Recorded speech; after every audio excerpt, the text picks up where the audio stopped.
All rise.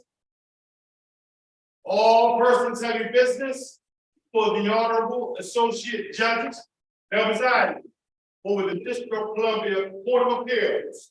Draw near and give your attention. God send the United States in the Honorable Court. This Honorable Court is now in session. Please be seated and come to order. Good morning, everybody, and welcome to the District of Columbia Court of Appeals. We just have one case on the calendar this morning. It is case number 21-FS 478, sorry, in re J.F.S. And we will hear from counsel for the appellant, Mr. Davidson. Can you please just identify yourself for the record and let us know how much time, if any, you would like to save for rebuttal when you begin. Thank you, Your Honor. Joel Davidson, counsel for J.F.S, appellant J.F.S. I would like to say 5 minutes for response. Okay. Your Honor, this is a case involving the conviction of the appellant on a charge of homicide, a very serious charge. But it's also a case involving the limits of privacy that an individual, even a minor, can expect in his personal property and within the information that he's entrusted to a device. It really revolves around one of these: cell phone. Cell phone itself is not important. It's just a metal and plastic and glass thing with transistors in it and a battery that often runs low very quickly. But what we're really talking about are the millions and millions of little zeros and ones that are embedded in those transistors in the phone. Those are the property of JSF. They always were, they always will be. And the question is whether the government illegally accessed JSF's private information and used that information, as we know, to prosecute him. So, counsel, are you suggesting that we're in a completely different world under the Fourth Amendment when we're talking about digital devices?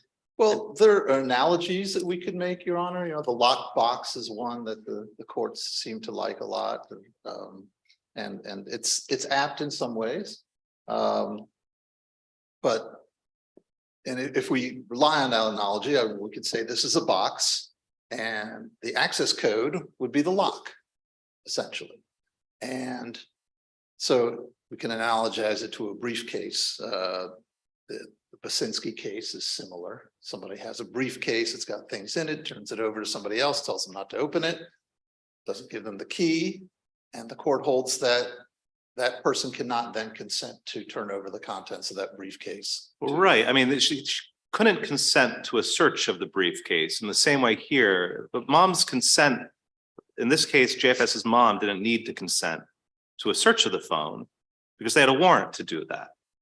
Right, but she turns over when she turns over that phone, she also turns over all those little zeros and ones. And unlike her, the government has the ability to access. But she didn't, because the government didn't access the contents of the phone until they had a duly authorized warrant.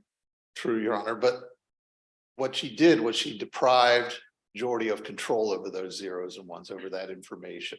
He was not able to do anything with it, retrieve it, destroy it, whatever. Right, so that's a complaint between the two of them, right? I mean, it's not a judicial issue really, because that doesn't relate to evidence that was admitted against him in a court of law. Well, it does, in the sense that that information travels with the phone. I mean, when she turned over that information and the phone that contained it, she gave that information access, potential access to that information to the government, and she took that information out of Jordy's control. I mean, and that was an irrevocable transfer of what we would consider some very private information, obviously.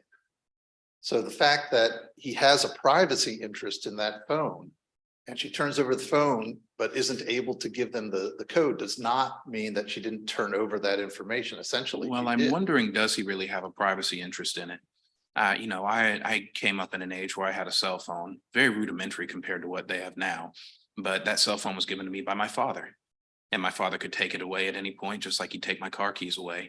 I wasn't very happy about that, but His name was on the title, his name was on the insurance, his name was on the service, and those same type of things for the phone. Why doesn't that matter to us here? It matters because there, what we're talking about again is a privacy interest that Jordy maintained in that phone. The government relies on right in a case that distinguishes Casey's, which is one of the cases I relied on. And right is very clear to say that even though we're talking about the search of something the father, I think it is, gives permission to search something, there's no indicia of expectation of privacy. Here we have every indicia of an expectation of privacy. So perhaps the parent can't take the phone. They can take the box, but there's still the question of what happens to the information inside it. And that's where we get to the issue of the warrant, right? Well, but before the government gets the warrant, it's already in their possession. They can't access it yet, but my point is that it's already in their possession. Right, but if. And it's I mean, irretrievable. Jordy cannot get that back. But if the government had seized the phone pursuant to consent or otherwise, and then was unable to get a warrant, magistrate refused to sign off on a warrant for the phone, and they gave it right back to Jordy, to J.F.S. or his mom, would you have a cognizable suppression claim at that point? Well, there's nothing to suppress it. Though. Exactly.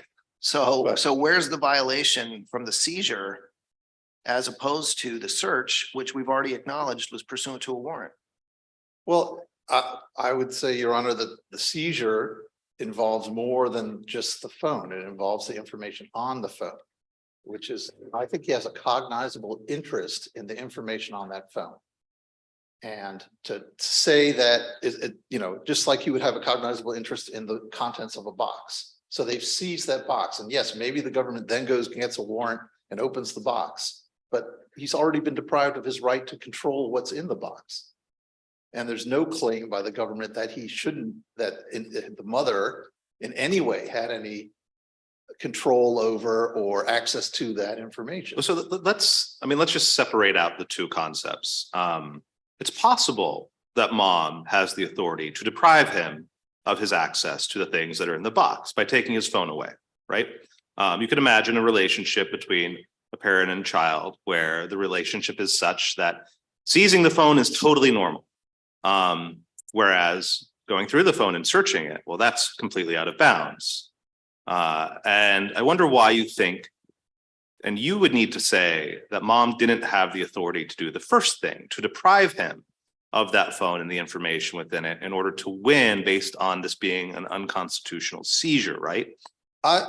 First of all, I think there's certainly evidence that she didn't have that authority. She was talking, reading through her discussion, which is really the only thing we have about what she thought her authority was, her discussions with the police about the phone, she turned off the service.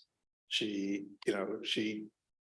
tried to do everything she could to keep him from using it, but she said herself that he went ahead and used it anyway. Well, parents' authority can be defied. I mean, that doesn't mean that, just because a kid says, no, I don't want to give you my phone, doesn't mean that the parent doesn't have authority to take it away from them. It might just be that kids are defiant sometimes. Well, he was defiant on the scene, certainly during the time that police were there, but I think the long running inability of her to seize that phone from him suggests that she didn't really have that authority, or the family didn't work that way, that he had that phone. She did all she could to keep the phone away from him, to keep him from using it, but she couldn't take it from him. Sometimes my kids take my phone from me and they won't give it back to me no matter how much, I ask them for it. I can physically take it away from them. But I don't really take their defiance as being a great marker of whether or not, which of us actually has, maybe I'm wrong. Maybe they're winning the authority battle. But I think most people would say it's, she paid for it. She controls whether or not it has access to service. And that is enough to say she has authority over the physical phone, even if not its contents. She was unable to exercise that authority. So I would, until the police showed up, apparently from what she said, she was unable to exercise that authority if she indeed had it. And I question whether the court does the parent have a blanket authority over everything that they purchase for their child? That's, Probably, I mean, to confiscate it, I don't think it's so ludicrous to say yes. I mean, I don't know about a legal rule, but I think generally speaking, parents do tend to have the rights to confiscate items that they buy for their children. Maybe everything in the house, but I don't know. That might be going too far. But this is J.F.S, correct me if I'm wrong, was 15 at this time? yes. Doesn't strike me as a far-fetched proposition that parents have the authority to seize their children's belongings at that age, but maybe that's painting with too broad a brush. I understand, Your Honor. That said, I would still suggest that this is a situation where she hands over not only the phone, but that information, which he should have control over. Now, if, for instance, he was allowed to wipe the phone of information or something like that before she handed it over, then you could say that, well, he hasn't lost anything that belonged to him. And the phone belongs to the mother. She can turn it over, do whatever she wants, but he wasn't given that opportunity. So what really happened here is a transfer of private information from Jordy to the police via the mother. So is your argument, and I don't mean this for this to sound as snarky as it might sound, but is your argument that he was deprived of the opportunity to delete evidence? He's deprived over, he might have chosen to do that, I don't know, but he was deprived of the control over his private information. He was deprived of it and he couldn't get it back. He had no access to it at all. So that's my view is that is a seizure of not just the phone, it's the seizure of the contents of information. I don't know if the court wants to address the What do you want to say? affidavit and all that. Yeah, if we could talk about the search as well, particularly because I don't think you've ever given a response to Abney. Well, I don't think Abney doesn't undo Burns. I mean, That's right, but it does, on the good faith analysis, Burns and Abney, there's a pretty significant departure. And Burns says, well, look, this affidavit and this warrant is wildly overbroad. The affidavit says next to nothing about its justification. This can't even survive the good faith exception. And then you get to Abney and they say, well, the affidavit's a lot better. This person's a suspect.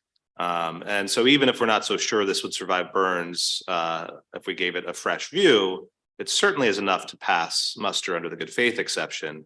And this affidavit, which is quite thorough, and gives quite a bit of reason to think that things might exist in any number of nooks and crannies on this phone, looks a lot more like Abney than it looks like Burns to me. I mean, somewhere along the line, I mean, there's a continuum of from no information at all to all the information you would ever need and all the limits that would be appropriate. I think part of what I think is important here is if you look at the attachment B, which becomes the scope of the search. I mean, there are things that are limited and make sense, but there are also other things that are just sort of information relating to subject's motive and or intent. No time limit. Right. I mean, that could be anything. Oh, I'll agree with you there. It seems like a total, you can search the entire phone. Yeah, and then you end up with 25,000 pages of documents. My suggestion is only the affidavit comes pretty close to justifying a download of the entire phone. I mean, the affidavit, really the only thing in the affidavit that strikes me as justifying this would be the text from one of the co-respondents or potential co-defendants, I guess, saying that we are with Jordy at the Safeway with the unauthorized vehicle, and that's an hour and a half after the event. Other than that, the fact that his cousin was arrested with these two other people, and I think it's striking that with all the cell phone searches they did of these other two individuals, none of them texted Jordy during this event. There's no information about any text communications between Jordy and either of these two people whose cell phones they already had searched. I think that's significant too. So I question whether just the fact that one of them says that Jordy is with them an hour and a half later at the Safeway makes him a suspect. Counsel, am I right that you have not responded to the good faith exception argument in your briefing? I'm sorry? I'm sorry, did you not respond to good faith in your briefing? I may have. Well, I missed think it, but- Burns covers good faith. I don't think Abney changed that in any way. Yeah, right, but you didn't, I didn't see a specific argument. I'm not trying to get caught up on on process here, but I didn't see a specific argument that responding to the government's assertion of good faith exception. Well, I'm not necessarily saying you waived it. I'm just asking if. I understand, Your Honor. I did not respond specifically to it. I think it was sort of mixed in with the other information in Burns. But you're not If things are bad enough, essentially what Burns court said, make it as basic as possible. It's like, That's fine. if You're not things are bad enough- conceding that good faith. oh, no. Okay. Okay.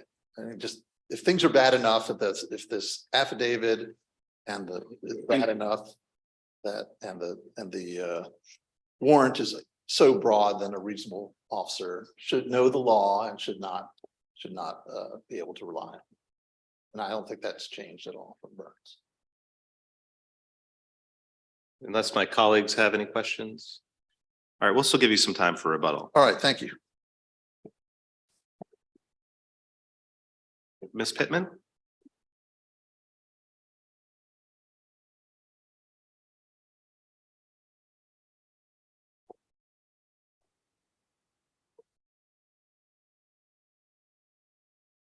Good morning. May it please the court, Lucy Pittman on behalf of the District of Columbia. Before I begin, I'd like to thank the panel and Mr. Davidson for the flexibility and rescheduling for today. And I'm going to start today on the seizure where Mr. Davidson started. And I think as some of the questions indicate, it does seem that the law would be that a parent with a minor child can seize, can take away as part of their role as parent, the property that we might say informally belongs to the child, like the room belongs to the child, or a phone may belong to a child, or even a car may belong to a child, but it doesn't belong to the child. The parent still has that right to exercise as part of perhaps discipline or control over the child, the ability to take that thing away. And that is what we actually saw pretty clearly with Ms. S in that first exchange with officers on March 5th. But so counsel, I know both of the factors that I'm about to mention cut in your favor here. So maybe you'll just say both, but I'm trying to explore the nuances of that. I mean, you've got both parenthood here as well as ownership, or at least arguable ownership of the device. Maybe it's contents because she was paying for the Wi-Fi in her house, I guess. In any event, how much does your argument rely on ownership versus parenthood versus both? In other words, in what you just said, if the child had bought the cell phone themselves from their allowance money or whatever it is, and was paying for the data too on their own, would you still say that the parent has the right to turn over the phone?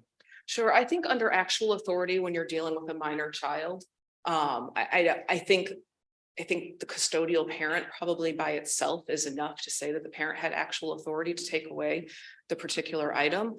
I think that all of the other things, like the fact that the parent owned the phone, purchased the phone, paid for the monthly bill, controlled the cellular service, all of those other things, I also certainly go in favor of it being an actual authority. But I also think then if the court wanted to go on an apparent authority, which is what the Superior Court did here, all of those factors certainly go into that because the officers exercised a great deal of care So, that counsel, day to ensure those things. And I'm sorry. Under your theory, is there a time where a child ever has a right? So I'm not going to ask for a blanket rule, just as Judge Gill was saying. I can't think of a really good example where a parent who has full parental rights over the child and it is a minor who's living in their home couldn't take away a particular item. But I guess I'm not asking for that blanket rule. I don't think that would be necessary. I just can't come up with a really good example of where the parent would lack that actual authority. And I think that some of the cases we cite in our brief, particularly the ones from Illinois that go directly to the fact that, a parent with a minor child has both obligations and responsibilities to, be involved, remove something, from them when they're misbehaving or things of that nature. Now, Mr. Davison focused on the fact that. Let me ask you before sure. you go on there. Should a parent have a duty to protect a child's liberty interest? I'm sorry, can you repeat that? I didn't quite hear you. Should a parent have a duty to protect a child's liberty interest? Like if the parent, and this is hypothetical, I don't see this as the case here. I'm just kind of struggling with the outer parameters of this. If a parent knows that a child may have potentially done something and they know they're basically handing over their child's freedom. I mean, the child clearly has an interest against that, even if they have no interest in committing a crime. But does the parent's interest and authority just automatically trumps that? So in the case law, it talks about parents having the superior right to the child's inferior right. I can point to things where parents regularly exercise rights for children. For example, a parent who posts something on Facebook is waiving their child's privacy right by doing so. And so parents every day exercise rights on behalf of their children. I don't know in that scenario if it was so clear cut that the parent knew for sure that this was the thing that was going to result in a conviction and turned it over. But I don't think under the case law that would actually be a violation of the consent required for the Fourth Amendment. But I don't want to necessarily interpret Judge Howard's question, but it brought to my mind the question of whether a parent could consent to the seizure of the person. So I think there is case law that says that a parent could certainly could consent to the search of their minor. I don't know about seizure. I mean, parents themselves can on some level seize their children. You can be grounded and told to stay in your room. Sure, but that's not government action. So that's right. I don't know. I haven't considered whether or not could Ms. S have simply said lock him up that day. I don't know. And certainly the officers, I think, would then be still obligated to make sure that if they were going to lock an individual up, that they had all of the requirements to do so. And a parent simply saying. I thought I heard you reference case law where parents could consent to a search of their minor children. What case law? So there, I don't know that I specifically referenced case law, but I can point you to, there is reference in the Redding case and Justice Thomas's opinion there. It's not relevant to the holding in that case, but that parents can consent to the search of their children. And I haven't seen any case law really to the contrary, that when it is a minor child, that they do not have that authority to consent. And J.F.S. also has not pointed out any case law where a parent lacks the authority to consent to a search or a seizure when it involves their minor child. I mean, I think there are a lot of cases where courts have held officers cannot search a locked room of a minor who, that parent doesn't have access to that room. Do you disagree?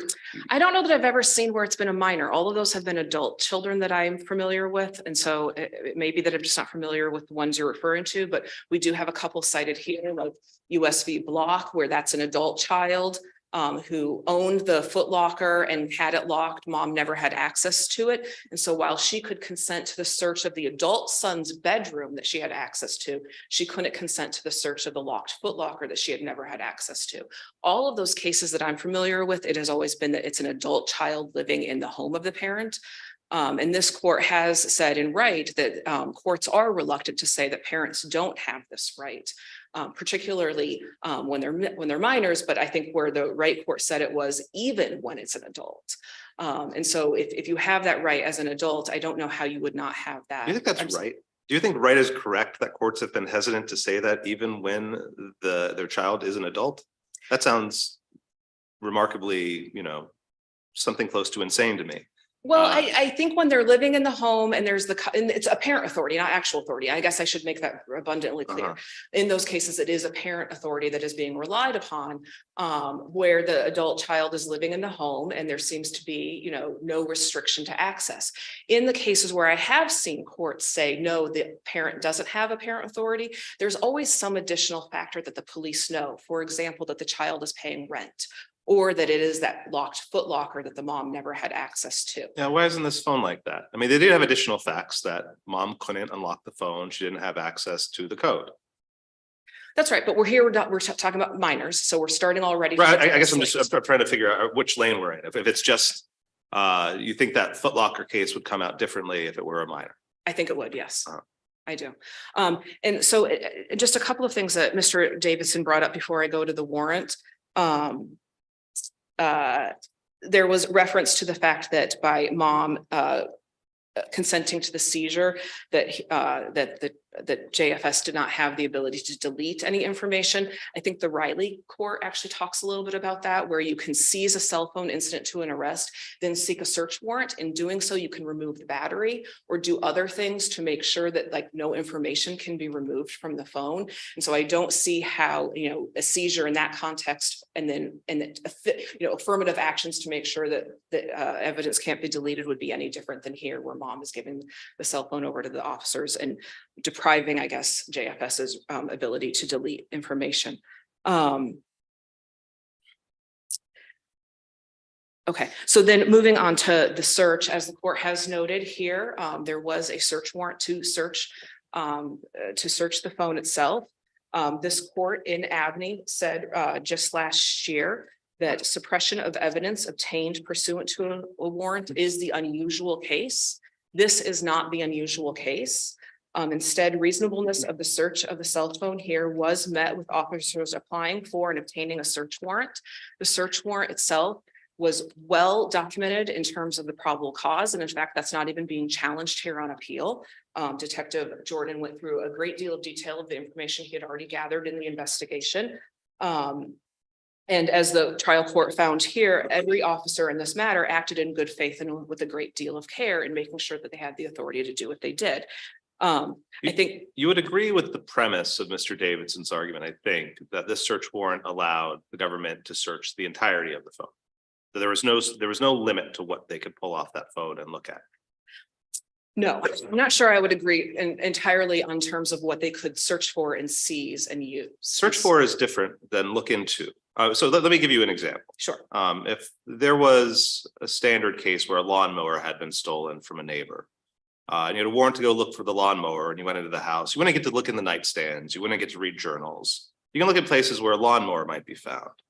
The warrant here doesn't constrain the places to be searched on the phone, what apps they're looking in, whether or not they're looking at GPS data, whether or not they're looking at web search history. It doesn't put any constraint like that on the search, right?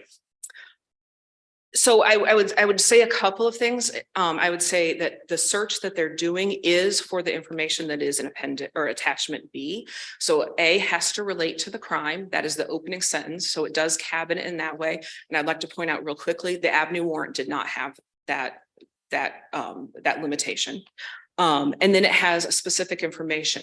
So could you look at an app that does not have any communication functions? I don't think the warrant, because I don't know what it falls under one of those specific things. And so it would have to fall into, is it information related to the crime? And is it information, say, for example, under A, related to the stolen black Honda Accord? Yes, I want to disentangle the two concepts again, because I feel like you're kind of smushing them back together. It's one thing to say, well, you can go in that house and you can look for a lawnmower. But also feel free to look into every drawer while you're looking for it. You can look in the vents. You can look in the reservoir of the toilets while you're looking for the lawnmower. That, I'd say, is not a sufficiently particular warrant. Here, it's true that it says you're only looking for this type of information, but at no point is there an express limitation on where they can look for that information. And my understanding is, do you have any reason to believe this wasn't an entire download of every bit of data and information that was on the phone that they looked through? I believe much like an Abney, it was a full dump of what was in the contents, and then you search from that what is specified in the warrant. So yeah, see, the second part is not reassuring at all. I mean, to say, well, they're only looking for information doesn't stop them from looking into everything. They have to look through everything to figure out what the relevant information is. So the search is of everything. It doesn't constrain where they're looking. Sure. And I see where you're going, and I apologize for not understanding initially, but I think this is the comparator I would use is if you had a search warrant that said that you could look for financial information related to a particular transaction from 2015, and the warrant said you may search the home office of this individual. Certainly, when you go there and you start looking through the file cabinet, you're going to look through a lot of files that aren't going to be about the 2015, fraud.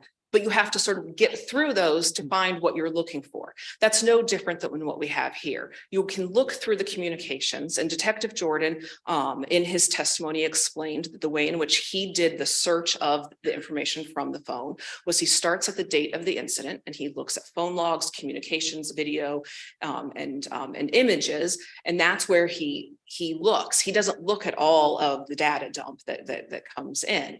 And we also see from the trial court that the evidence that was used here fits entirely within these categories on the search warrant and are limited both temporally. They were all from that day, and were related to What this they crime. pulled were limited temporarily. Was what they searched limited temporarily? All we have is what Detective Jordan said, which is that when he gets the information, starts with the date of the incident and starts from there and kind of branches out, is I think exactly. But so is the dump, and I know that this has come up in other cases, is the dump not the search? No, I don't think so. I don't think that you could call that the search. I think that would be no different than when you walk into that office looking for financial information and simply say, okay, there's the file cabinet. Now we need to search through the file cabinet to find what the warrant has authorized. But I mean, us are to there, locate. like, similar to Title III, are there minimization requirements when you dump and you say, we're not we certify, we're not looking at all of this stuff, or we're destroying it, or, I mean, how does that work? It's still available to the government. So certainly, and I think that's where you hear from the trial court in this case, that the record hasn't been developed fully as to what to do precisely with could the search have been more limited. And I misused the word search there. Could the technician have limited the contents of what was given to the detective? That wasn't developed here. And sort of what kind of limitations could be placed on that. We just don't have a fully developed record on that. And so instead, I will simply point the court to the fact that Abney had the exact same thing. And there the court comfortably found that the good faith exception applied. And I see no reason why that would not apply here. And particularly where I will point out that the warrant here is more limited both in time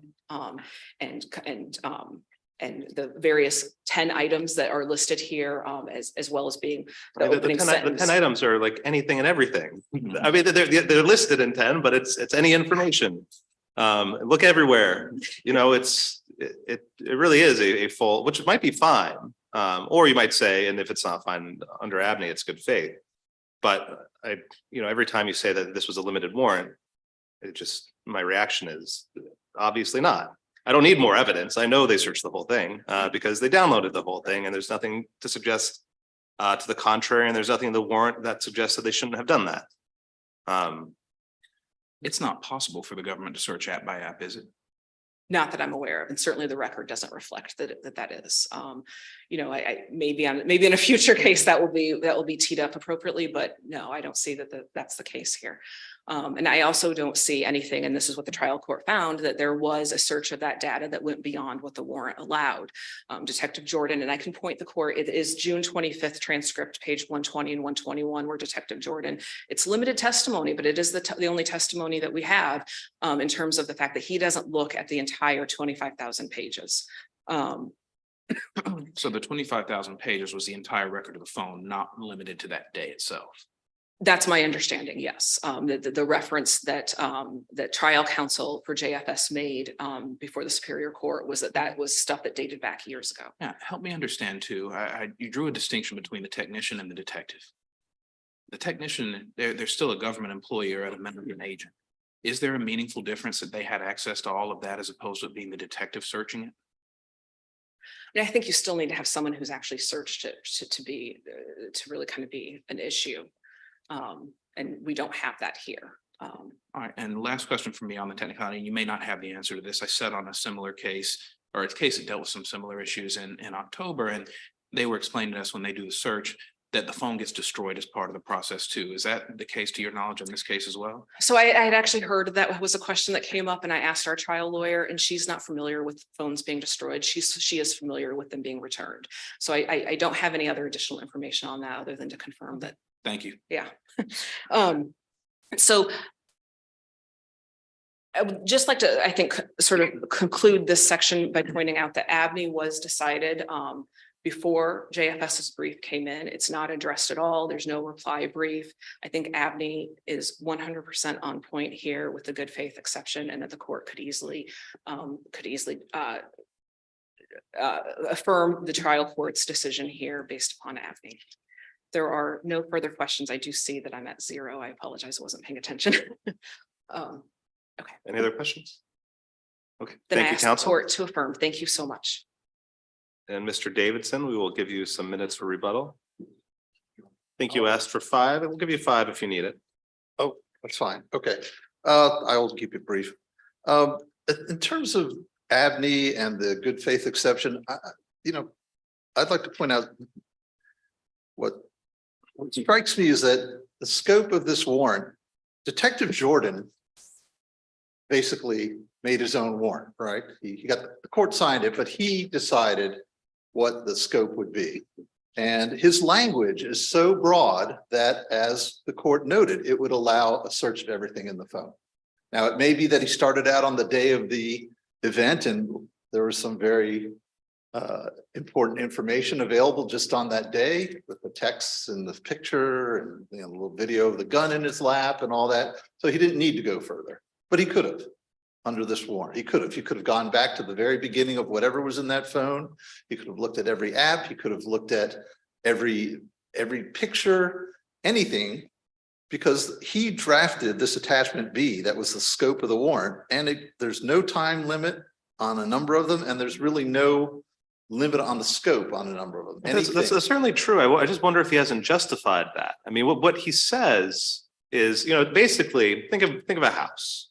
And there's a homicide like this. You can have a warrant that says, look, we don't know exactly what we're looking for. It could be guns, it could be the clothing, it could be ammunition, it could be the proceeds that they took off of the victim. But we're gonna have to flip that house inside and out. I can tell you, when we do these things, we're gonna find some evidence of the homicide in that house almost every time. Exactly what that evidence is gonna be, tougher to say. Where we're gonna find it, that's hard to say too, but it's there. Let us look. Courts sign off on warrants like that all the time. And this phone search doesn't strike me as so distant from that, which is sometimes it's text messages. It might be in the GPS data about where he is. It might be in the phone logs. It might be in the apps that they're using to communicate. And there's evidence that they're communicating over apps. I don't remember if that preceded the search here, but there was evidence of them moving offline to a exploding message app. I'm not sure why you'd say, no probable cause to do that. Well, essentially then basically anytime there's a crime committed and the person has a cell phone, or even somebody he knows has a cell phone who he's communicated with, that person's cell phone data is no longer private, essentially. If the prosecutor or the police this is really bound up with using phones via communications between, maybe that's true if there's multiple people involved, if there's evidence that they've communicated over the phones, if there's evidence that their GPS data will track the movements of the car, so that, so what? That's, not every crime, and crime where people are shown to be using their phones to coordinate attacks. Right. That doesn't strike me as so bad. That's not this crime. What we have is that one texts from one of the people saying an hour and a half later that Jordy is with them. That's all we have. That's really all they have. So if someone mentions you and says they're with you at some time relevant to having, committed a crime potentially, then your private information on your phone essentially is no longer private. And I think that's a very broad, that would be a very broad interpretation of what, or narrow interpretation of what the Fourth Amendment protects. If the police can seek everything on your phone just because somebody said that you were there at some point close in time, an hour and a half later, to the commission of a crime. That's really all they had to go on. And, when you talk about the conversation with the mother says that the detective came and talked to him and told her that Jordy knew something about the crime. So there's no independent information beyond that. Jordy doesn't say anything. His mother doesn't know anything except what the detective told her, really. I don't want to mistake that, because at some point she says that Jordy tells her that if he talks, he'll get hurt or they'll do something to the family, but that still doesn't know that he means it, or he knows, doesn't mean that he knows anything. So anyway, that I would just like to point that out, Your Honor. Thank you very much for your time, and we ask the court to reverse convictions. Thank you, counsel. The case will be taken under advisement and the court stands adjourned. All rise.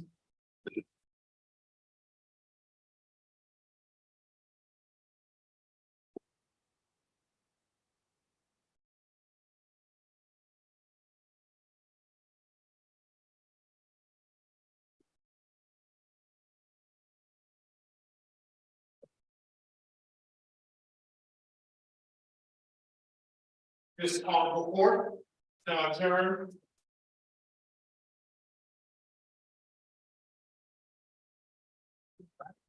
It's nice meeting you.